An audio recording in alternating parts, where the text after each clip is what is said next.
Welcome to Dark Tales. What if the doll you unbox at 3 a.m. whispers your name back? You're watching Dark Tales, where true horror finds a voice in the dark. If you love unsettling stories that stay with you, tap subscribe now. Because tonight's tale will make you think twice about what you bring into your home. Let's begin. Story 1. The Viral Panic. It didn't start with the doll. It started with a whisper online. Before the stories, before the dreams, before the knockings and whispers, in the night there was a trend. That's how most people met Labubu. Not through folklore, not through toys on shelves, but through a swipe on TikTok. In the fall of 2024, short clips started popping up from collectors all around the world, videos of people screaming with joy as they opened blind boxes and revealed rare variants of Labubu. Some posed their dolls on shelves, others created full-blown miniature scenes.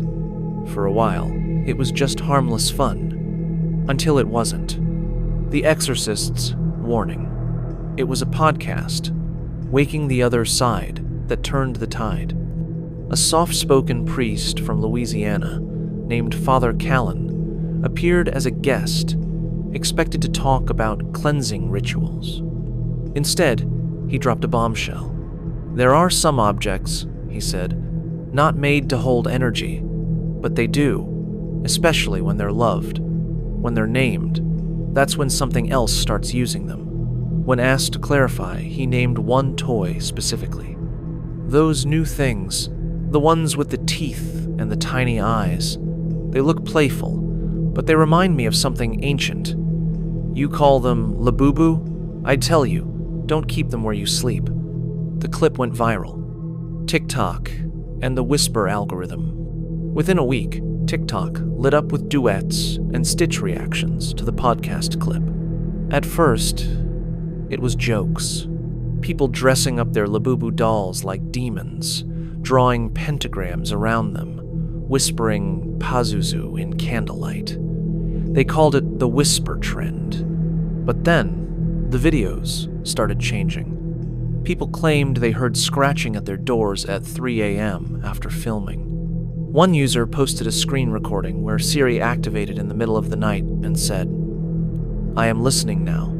The original post got over 12 million views before it was removed for sensitive content, Pazuzu, and the demon theory.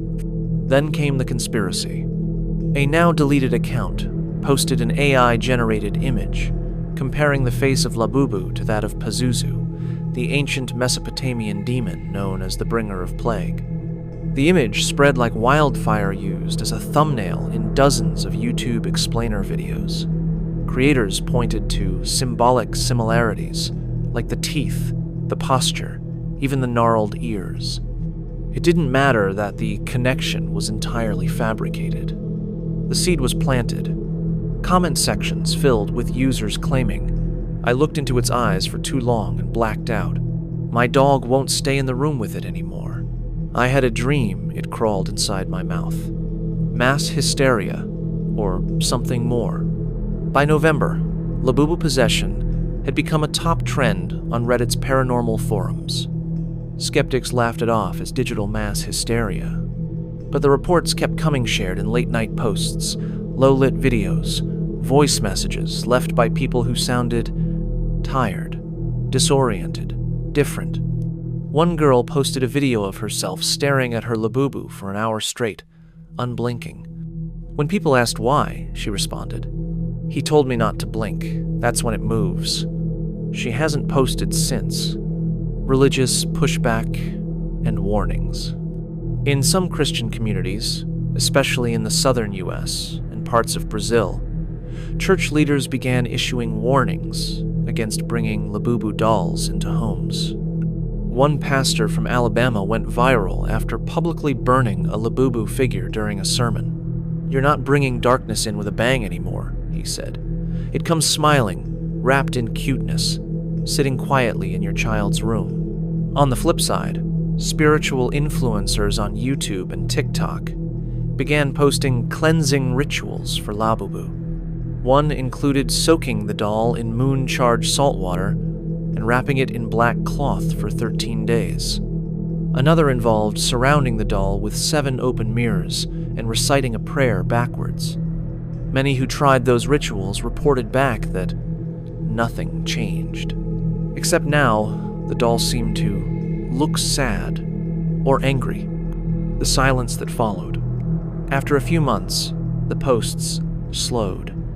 Videos were taken down. Hashtags shadow banned. Commenters who had once claimed daily activity began going dark. But one thread remained pinned in a niche Discord server. They don't like attention. They only want you when you're alone. The trend wasn't their arrival. It was their invitation. And just like that, the whispers stopped. Online, at least. In homes, they had just begun. Story 2. Real life encounters.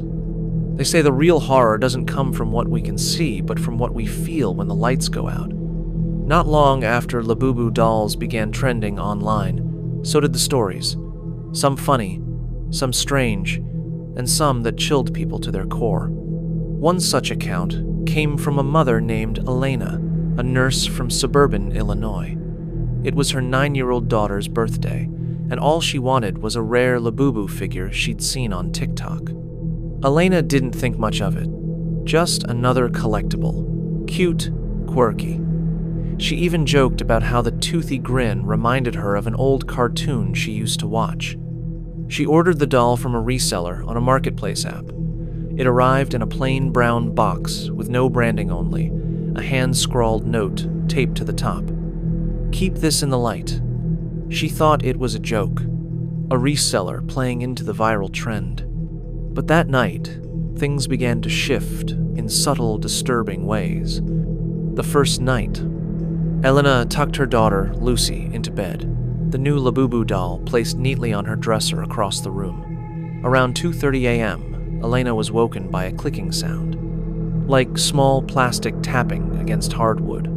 She assumed it was the house settling, but when she peeked into Lucy's room, she saw the doll had fallen to the floor face down, several feet from the dresser. Odd, but not impossible. Maybe her daughter knocked it over. The next morning, Lucy insisted she hadn't touched it. In fact, she swore she'd placed it in her closet because it was watching her. That's when Elena noticed something strange. The doll's hands were turned inward, as if holding something. But when they unboxed it, the hands had been relaxed open-palmed, like all the Labubu figures she'd seen in collector forums. Still, Elena chalked it up to imagination. Stress. Maybe she was tired. She hadn't had a proper night's sleep in days. The messages. But then came the messages. Elena had a habit of texting her kids when she left for night shifts. Usually quick little notes. Brush your teeth. Or, don't forget to feed Baxter. One night, Lucy replied to her mother with a strange, formal text. It has begun. The light must stay on, or I won't be able to come back. It made Elena's stomach twist. She called immediately. Her son picked up half asleep and said Lucy hadn't touched her phone all night. She checked the timestamp, 3:04 a.m. When she returned home, she found the phone locked with a new passcode, one Lucy swore she hadn't set. And that wasn't all. Lucy's drawings, once filled with cartoons and pastel rainbows, began to change. Her sketchbooks showed twisted trees, empty faces, and a recurring shape that looked oddly like Labubu, but with hollow eyes and black tears dripping from its sockets. The dream. Then came the dream. Elena's middle child, Ryan, only 11, told her something that still gives her chills. He said he woke up to find a woman sitting at the end of his bed. Pale, hair wet, eyes milky white. She told me not to listen to Lucy anymore, he whispered. She said Lucy belongs to them now. Elena pressed him, thinking maybe it was a prank. Maybe Lucy had scared him with a ghost story. But then he said something that stopped her cold. She said the doll is just a door, a mask. It's not what it seems. Ryan had never even liked the doll, never paid attention to it. Elena never told him about the strange messages or the drawings. So, how did he know? Escalation. The house started to feel different. The air felt heavier in Lucy's room, like static clinging to the walls. Baxter, their normally calm golden retriever, began growling at the corner of the room where Labubu sat. He wouldn't sleep inside anymore. He'd bark and scratch at the door until someone let him out. Lucy, once bright and imaginative, grew withdrawn. She stopped eating, would stare at the doll for minutes on end, murmuring to herself. Elena finally removed it from the room. She placed it in a sealed Tupperware container and hid it in the garage. But the next morning, it was back, sitting on Lucy's dresser. Same position, same smile. Only now, its hands were open again. The last incident. One night, Elena decided enough was enough.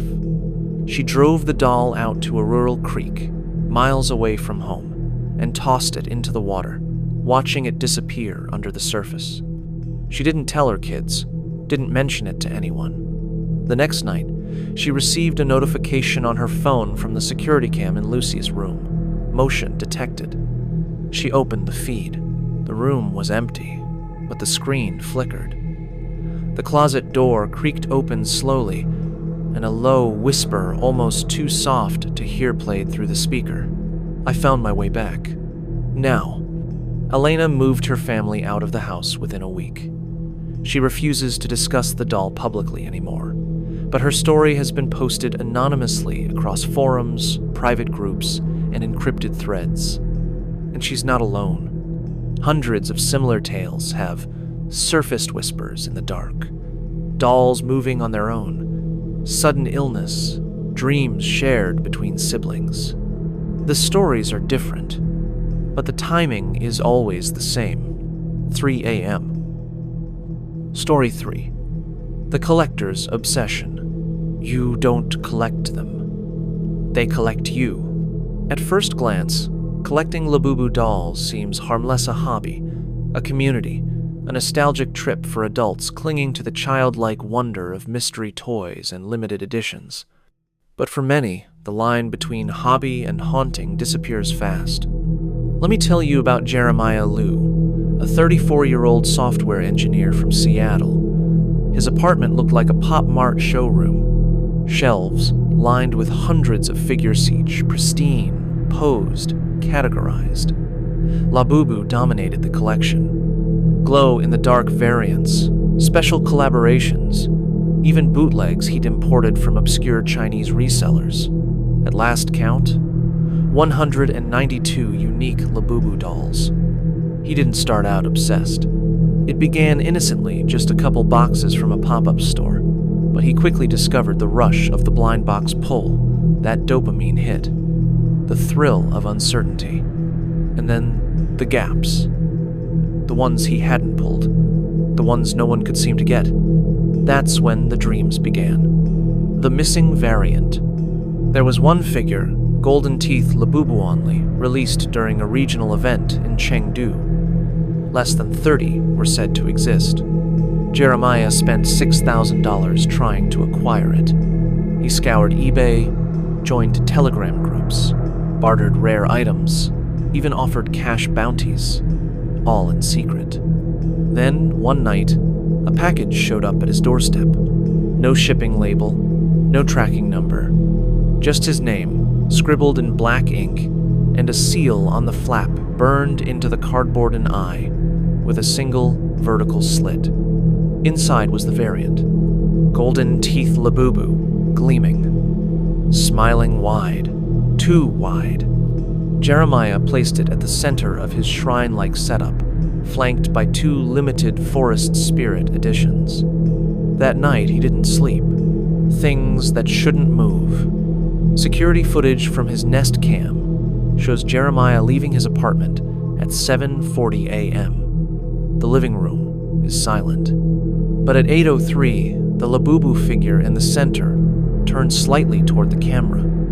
At 8:12, it's facing the kitchen. At 8:20, it's on the floor. No one else was in the apartment. Jeremiah laughed it off when he saw the clips. He thought maybe the shelf was tilted. Earthquake tremors. Vibration. Anything. Until he saw the figure on the floor the next morning, its gold teeth cracked, red resin smeared across the mouth. He never placed it there. The Whisper Ledger. Jeremiah began journaling. It was something a fellow collector on Reddit suggested when he posted anonymously about plastic movement and doll-induced dreams. He called it the Whisper Ledger. He wrote down things he'd hear between 2-3 a.m. You are a door. Don't look away. One of us is lying. One night, half asleep, he scribbled, hollow eyes, golden grin, flesh is a wrapper. When he woke up, he didn't remember writing it. But the ink was still wet. Detachment anxiety. Jeremiah tried to stop. He boxed the collection, one by one, labeled them for sale. But every attempt failed. Buyers backed out. Packages were returned unopened. One was sent back with a note.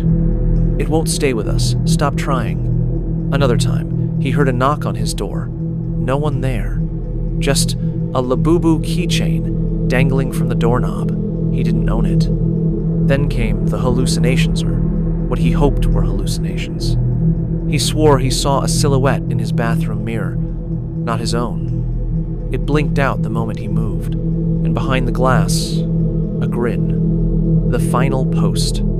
Jeremiah's last known Reddit post was on R, Unusual Toys.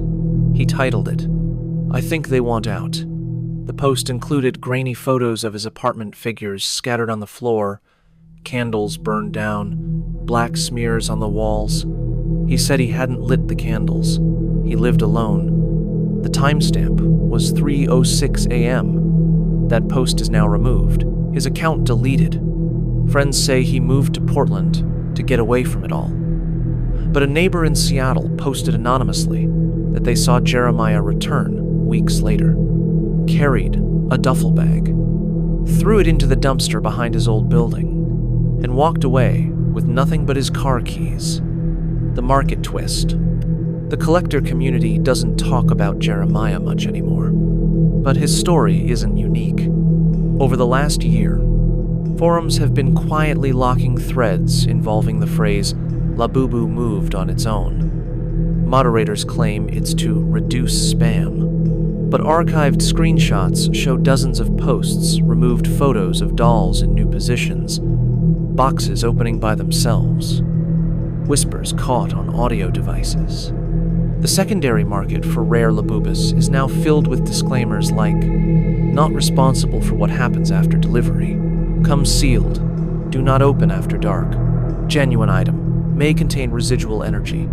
What started as playful marketing has morphed into something else, something you can't fake. Collectors speak in hushed tones about the ghost drop, a rumored variant never confirmed by Pop Mart. It's said to appear in place of other figures. No barcode, no wrapper, just there. You don't own them. In every one of these stories, one theme repeats. You never truly own a Labubu. They show up. They stay if they want to. They move when you stop watching, and if you try to let them go, they find a way back. Story 4. Cultural interpretations. Every culture has its monsters. But what happens when one wears a smile? In most places, Labubu is marketed as a collectible toy with oversized teeth, mischievous eyes, and a dash of nostalgic flair. But as the dolls spread from Hong Kong to households across the globe, so did the interpretations. And in many cultures, that wide-eyed grin began to mean something far more sinister. The Philippines. Spirits that attach. In the Philippines, stories of haunted dolls are nothing new. Locals believe in duende-tiny trickster spirits, much like gnomes, that dwell in homes, trees, and toys. When the first wave of Labubu dolls hit Manila, spiritual workers began noticing a spike in calls not for cleansing haunted houses, but for clearing rooms where the dolls had been placed. One case involved a 19-year-old college student named Ivy in Quezon City. she bought a Labubu figure from a thrift seller on Facebook Marketplace. That night, she dreamed of being dragged underwater by a child with no eyes. The child repeated the words, "Come home, come home, come home." 3 nights later, Ivy's mother claimed she woke to find her daughter standing barefoot in the yard, whispering into the soil. A local Albularioa traditional healer was called in. Upon seeing the doll, he refused to touch it. Instead, he instructed them to bury it far from any living roots. They did. But days later, it was on their front porch, unwrapped, clean, grinning. Mexico, the devil in disguise. In Mexico, where Catholic beliefs are tightly woven with folklore, the appearance of a Labubu doll in certain circles sparked religious panic. One video that went viral on TikTok showed a woman from Guadalajara throwing a Labubu into a bonfire during a home blessing. The flames turned blue, an occurrence the priest could not explain. Behind the video, you can hear him uttering a prayer under his breath, not in Spanish, but in Latin. Comments flooded in from users claiming their own dolls had resisted destruction. One said, "I tried to burn it, and the fire went out on its own, 3 times. Religious leaders from Puebla and Veracruz warned the faithful against purchasing soulless vessels wearing masks. Some compared Labubu to the imagery of El Diablo de los Niños, a mythical demon that appears as a child's toy, whispers, lies at night. Others, however, weren't so quick to condemn. Some Mexican collectors claimed that once the doll settled, it brought them luck, gifting them winning lottery numbers, mending broken relationships, or causing enemies to fall mysteriously ill. "You just have to let it choose you," one user wrote ominously. "But if you choose it first, that's when things go wrong." Eastern Europe, mirrors and masks. In Romania, Labubu is often compared to a folk creature called the strigoi, a restless spirit that can latch onto objects to watch the living. One grandmother, near Cluj, recounted how her grandson began having seizures shortly after receiving a Labubu doll. Doctors found no physical cause. But when the doll was removed from the house locked in a cupboard 3 rooms away, the seizures stopped. They returned the moment it was brought back. Folk stories claim that strigoi use mirrors and masks to mask their true nature, that they cannot cross into our world fully unless invited through a likeness, one that smiles, one that seems harmless. Pop culture, the old women said, has become their doorway. India. Don't gift what doesn't sleep. In parts of southern India, spiritual leaders issued a strange warning to families. Don't gift what doesn't sleep.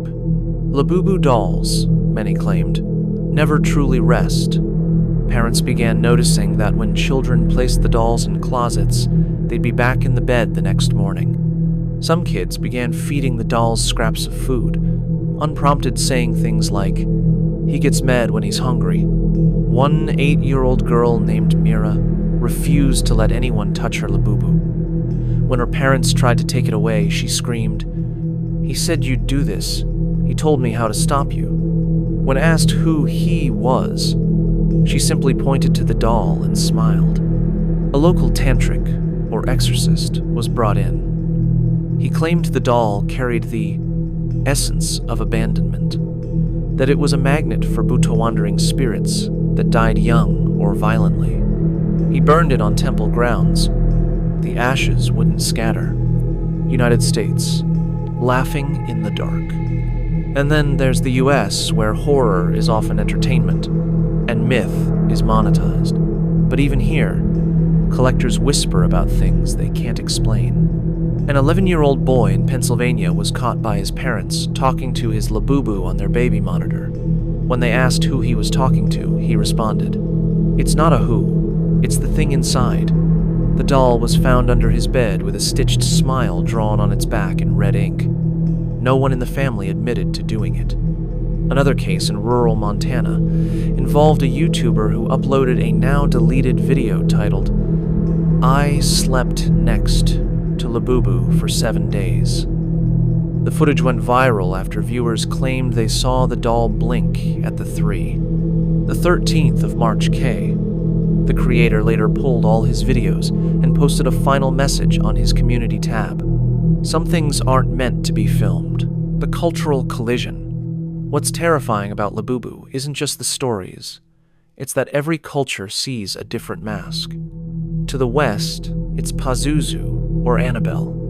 To Asia, it's a spirit home. To the deeply religious, it's a Trojan horse. To the collectors, a friend, a prize, a secret you don't tell people in polite company.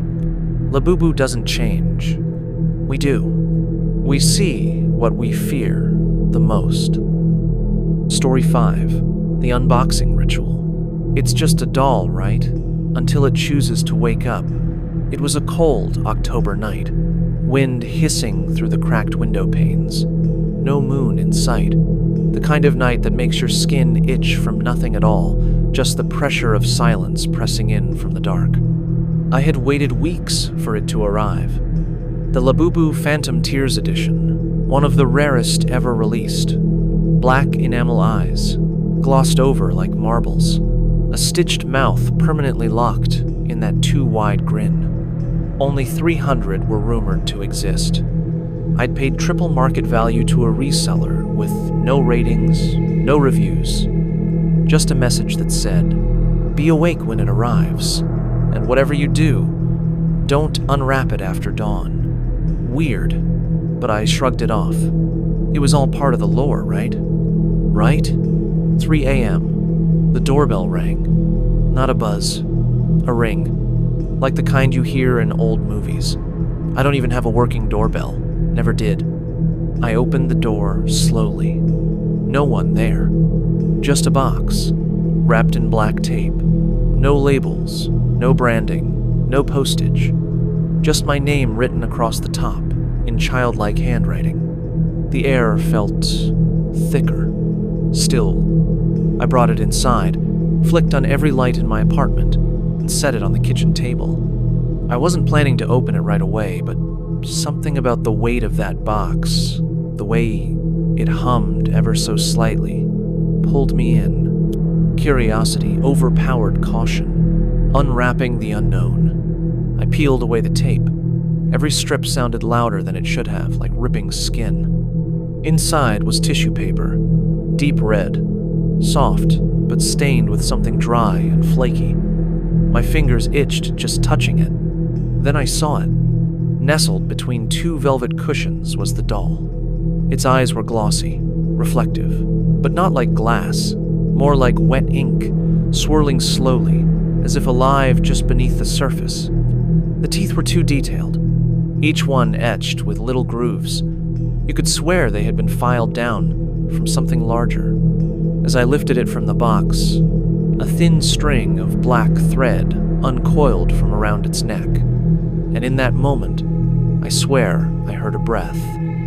Not mine. It was subtle, like someone exhaling through clenched teeth. The first shift. I placed the doll on my bookshelf, between two Stephen King hardcovers, turned to grab my phone. And then I heard it. A shuffle. Not loud, just fabric against wood. I turned around. The doll was on the table again, facing me, smiling wider. No sound, no creaking, no movement, just there, closer. My hands were shaking. I told myself I must have placed it there earlier and forgot. But the dust on the shelf where it had been was freshly disturbed. Flickers and whispers. At 3:18 a.m., the lights in my apartment flickered. Not all of them, just the hallway. I looked at the doll. Its head was tilted to the side now, slightly. Its hands were no longer at its sides. They were reaching. And that was when the whispering began. A murmur, low and rhythmic, like someone speaking behind a wall. Words I couldn't understand, but the cadence, it was like chanting. My phone started vibrating, message after message, all from an unknown number. Every message said the same thing. Open your mouth. We want to see if it fits. The camera never lies. I grabbed my phone and started recording. Proof. Evidence. Something to convince myself I wasn't losing it. But when I pointed the camera at the doll, it didn't look the same. On screen, it had no eyes. Just two hollow sockets. No teeth. Just a dark, gaping slit where its smile had been. And it was breathing. Shallow. Rhythmic. In and out. Then the footage glitched split. Second flashes of something else. A forest. A woman standing naked in a circle of dolls. Children with their mouths stitched shut. A candle burning inside a skull. Then, black. When I checked the camera roll, the video was gone. Only one image remained. Me, sleeping, with the doll on my chest. Blood doesn't lie. Around 3:27, I went to the bathroom to splash my face. There was something under my nose. I wiped it. Blood. No reason. No trauma. Just a thin trickle, dark and metallic. Not the doll. Something wearing it. Tall. Human-shaped. But faceless, except for that same grin. When I turned, nothing. But the doll had moved again. This time, it sat on my pillow, right where my head should have been. The ritual revealed. Desperate, I tore through the box it came in. Beneath the velvet lining, I found something tucked in the seam-so-brittle slip of paper folded 10 times over. On it, scrawled in thin red ink. The doll is the mask. The voice is not the toy. If it whispers, do not answer. If it smiles, do not smile back. If it moves, run. No signature, no symbol, just that warning. And at the very bottom, barely visible. The ritual begins with your invitation. You already opened the door. The final step. It's 3:59 a.m. now. The doll is back in its box. But I know it's not over. I've tried to leave it outside, tried to throw it away, but every morning it's back, always facing my bed, always smiling. And now, I swear I can hear it even when I'm not home. I hear it in vents, in drawers, in my own breath. Tonight, I'll try burning it. But if this video uploads automatically by morning, if it somehow gets posted without me clicking publish, please understand. It wasn't me. It was the whisper, and it finally found its voice. So if your Labubu ever smiles just a little wider, or whispers when the house is quiet, don't talk back. And if you're still here, with the lights off, you're one of us now. Hit subscribe. Join our little haunted corner of the internet, and I'll be waiting in the next one. Just not alone.